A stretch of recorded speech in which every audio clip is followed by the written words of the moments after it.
sahabat kasih yang diberkati oleh Tuhan.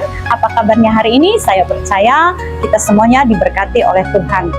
Sahabat kasih, pernahkah saudara mengidolakan seseorang?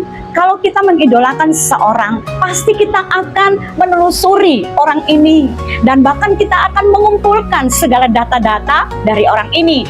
Ada cerita di dalam Alkitab tentang Sakeus di dalam Lukas 19 ayat 2. Di situ ada seorang bernama Sakeus, kepala pemungut cukai, dan ia seorang kaya. Seorang pemungut cukai, dia juga seorang kaya. Suatu ketika Tuhan Yesus lewat di Yeriko dan dia ingin sekali tahu siapa Yesus.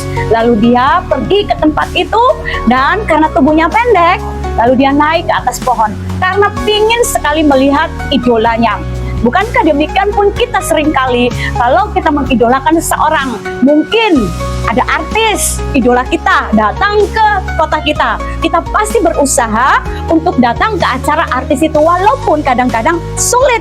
Demikian pun Sakeus, sangat sulit buat dia karena dikatakan di dalam Alkitab tubuhnya pendek.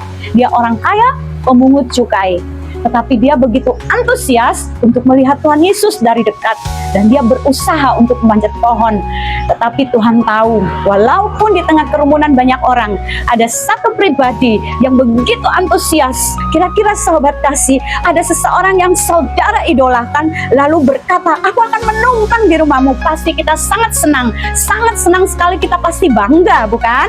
Dari seorang pemungut cukai, dia bertemu dengan Tuhan Yesus, ada hasil. Dari kisah ini kita mau belajar bagaimana Sakeus peka terhadap apa yang Tuhan berikan. Sakeus peka terhadap ketika Tuhan berkata, Sakeus turunlah, aku akan menumpang di rumahmu. Dan Sakeus menerimanya dengan sukacita, Tuhan Yesus di rumahnya. Lalu yang kedua, kita harus berani mengambil tindakan. Seperti yang kita sudah baca tadi di dalam ayat 8, Sakeus berkata, setengah dari milikku akan kuberikan kepada orang miskin, dan sekiranya ada yang kuambil, kuperas dari seorang akan kukembalikan 4 kali lipat. Kita tahu pekerjaannya adalah pemungut cukai, tetapi kita melihat, saya percaya ketika dia mengembalikan 4 kali lipat, mungkin Sakeus tidak akan dapat apa-apa lagi. Dengan arti kata, walaupun itu menjadi satu resiko buat dia, tapi dia berani mengambil tindakan.